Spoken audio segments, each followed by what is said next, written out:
제가 보기에 이 마음 공부도 몸에 단련하는 것과 마찬가지로 매일매일 하지 않으면 이 근육이 느슨해지잖아요. 그 체력도 근육도 쓰지 않으면 이게 약해지듯이 마음 공부도 매일매일 이걸 규칙적으로 하지 않으면 이게 마음이 느슨해진다고 해야 될까? 그런 느낌이 들어요. 그렇다면은 내가 돈이 부족한데도 그걸 가지고 있다고 생각을 하면서 돈을 써도 되냐? 이제 이런 질문을 한 거예요.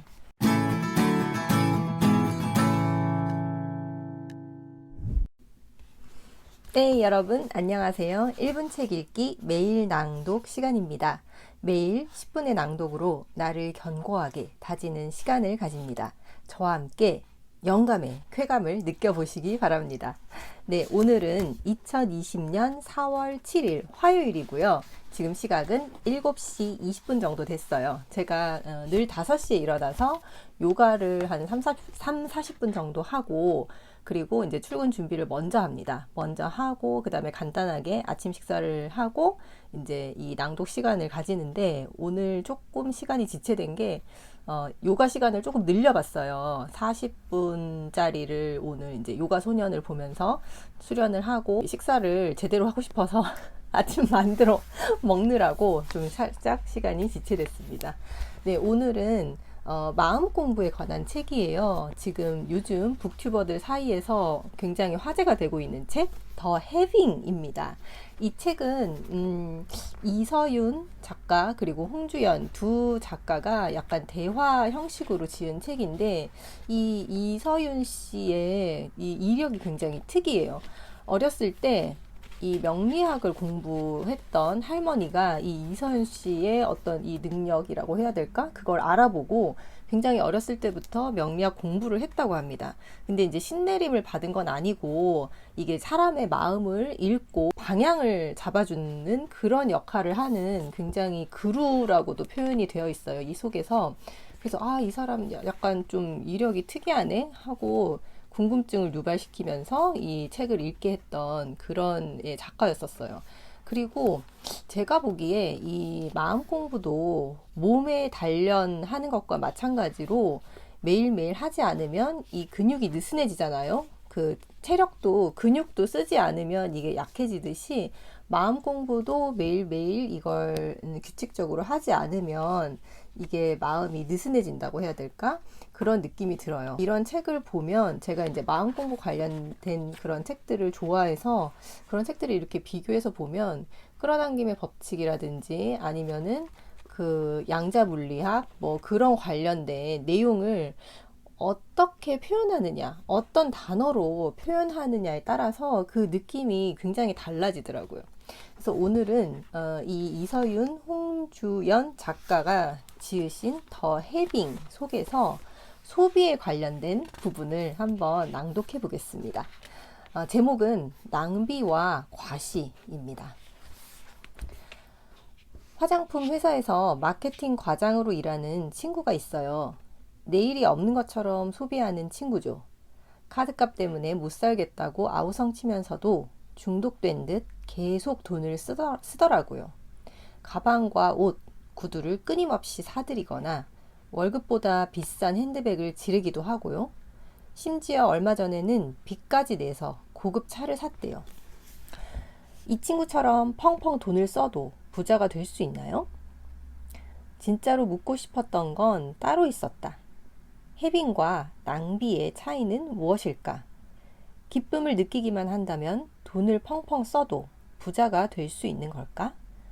만약 그렇다면 좀 불공평할 것 같았다. 이 앞에서 나오는 얘기가 돈을 쓸 때 내가 정말로 이 돈을 다 누리고 있다. 내가 가지고 있는 것, 이 자체를 가지고 있는 느낌을, 감정을 그대로 온전히 누리면서 이 돈을 써라 라고 이제 그런 부분이 나와요. 그렇다면은 내가 돈이 부족한데도 그걸 가지고 있다고 생각을 하면서 돈을 써도 되냐? 이제 이런 질문을 한 거예요. 내 질문을 듣고 서윤이 예리하게 질문을 던졌다. 하지만 친구는 그 과정에서 원치 않던 불안을 경험하겠죠. 이 찰나의 감정, 이걸 얘기하는 겁니다. 맞아요. 이미 많이 썼다고 하면서도 비싼 걸 또 지르더라고요. 그 다음 카드값이 무섭다고 계속 징징거리고요. 서윤이 몸을 똑바로 일으키고는 단호하게 지적했다. 그건 해빙이 아니에요. 그 기세에 눌려서 내 목소리가 저절로 작아졌다. 기쁘게 돈 쓰는 건 비슷한 것 같은데 해빙과 다른 점이 무엇인지요? 자, 남은 삶이 앞으로 24시간 뿐이라고 가정해보죠. 그럼 갖고 있는 돈을 어떻게 하겠어요? 아낄 이유가 없죠. 다 써버릴 것 같아요. 조금 전 우리가 나눈 대화를 떠올려 보세요. 연봉이 크게 뛸 것을 알고 소비할 때의 마음과 삶이 얼마 안 남았다고 생각할 때 기분이 같나요? 눈을 감은 채 상상의 나래를 펼치기 시작했다. 연봉이 100만 달러란다. 내가 하고 싶은 것, 사고 싶은 것 모든 것에 돈을 쓴다 해도 모자라지 않을 충분한 돈이었다. 밥을 안 먹어도 배부른 기분이었다. 필요한 물건 앞에 주저없이 카드를 내미는 내 모습이 그려지자 하늘을 나는 듯 마음이 들떠올랐다. 반대로 내일이 없다고 가정해 보았다. 돈을 쓰는 것이 전혀 행복하지 않았다. 고급 레스토랑에서 맛있는 요리를 먹어도 무슨 재미가 있겠는가. 불안해서 아무 맛도 느껴지지 않을 텐데 돈을 펑펑 쓴다면 그건 불안과 두려움을 잊기 위해서겠지. 아니면 인생을 포기하고 싶어서일지도 모르겠다. 머릿속에 떠오르는 것을 말하자 서윤이 고개를 끄덕였다. 그게 바로 해빙과 낭비의 차이예요. 작은 낭비를 한 기억들이 떠올랐다. 동창 모임에 갔을 때 친구가 입은 청바지에 반한 적이 있었다. 세련되고 멋지고 나에게 꼭 필요한 물건 같았다. 어머, 꼭 이건 사야 해. 막 이런 이런 감정이죠. 당장 백화점으로 달려가서 똑같은 것을 샀다. 그것도 20만 원이나 주고. 사실 투자은행에 다니는 그 친구의 남편은 고액 연봉자라고 소문난 사람이었다. 덕분에 친구도 여유롭게 사는 듯 보였다. 매번 새로운 명품백을 들고 나왔고 방학만 되면 아이들과 함께 해외로 나가곤 했으니까. 똑같은 옷을 사면 나도 그렇게 될 거라고 생각했던 걸까? 아니면 그저 돈 걱정 없이 살고 싶었던 걸까? 하지만 내 스타일에 맞지 않았던 청바지는 결국 후회덩어리가 되고 말았다. 옷장에 처박아둔 채 한 번도 꺼내 입지 않았다. 한 번은 멀쩡한 소파 테이블을 갈아치우기도 했다. 내 기준으로 잘 사는 친구들이 집으로 놀러 온다고 해서다. 친구들이 온다고 하니 우리 집 낡은 테이블이 너무도 초라하게 보였다. 결국 친구들이 잠시 머물다 간 소파 테이블을 위해 아무도 신경 쓰지 않는 그 테이블을 위해 나는 몇 달 동안 카드값에 허덕이며 허리띠를 졸라매야 했다. 이 기자이자 이 책의 공동 저자이신 분의 실제 그 경험담이에요. 내 고백을 들으며 서윤이 조용히 고개를 끄덕였다. 나만 그런 것이 아니라는 뜻 같았다. 그리고 나직하게 덧붙였다. 자신을 기쁘게 하기 위해 산 것들이 아니었네요. 정신이 번쩍 들었다. 내가 낭비했던 이유가 거기에 있었다. 다른 사람이 무엇을 사는지, 남들이 나를 어떻게 볼지, 그런 것에만 신경 썼기 때문이다. 맞는 말씀이시네요. 돌이켜보니 질투나 불안, 타인의 시선에 휘둘렸던 것 같아요. 돌이켜보니 질투나 불안, 타인의 시선에 휘둘렸던 것 같아요.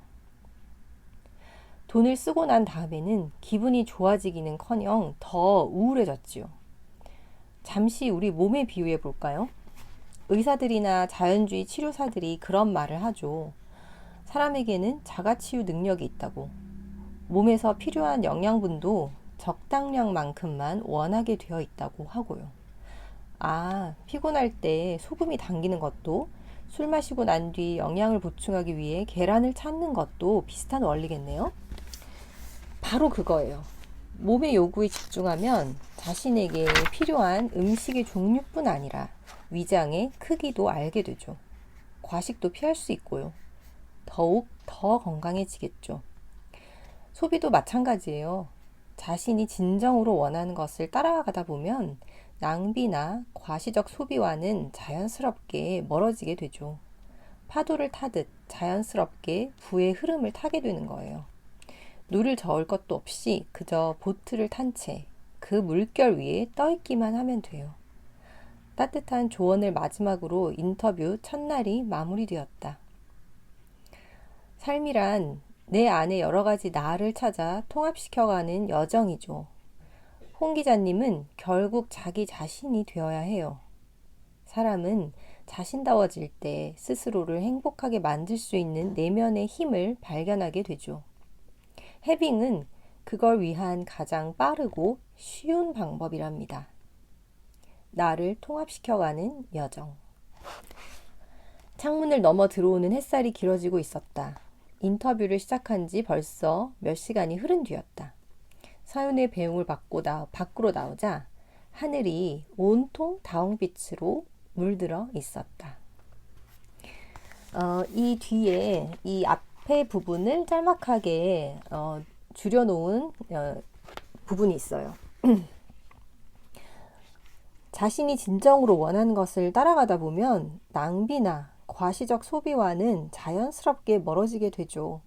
파도를 타듯 자연스럽게 부의 흐름을 타게 되는 거예요.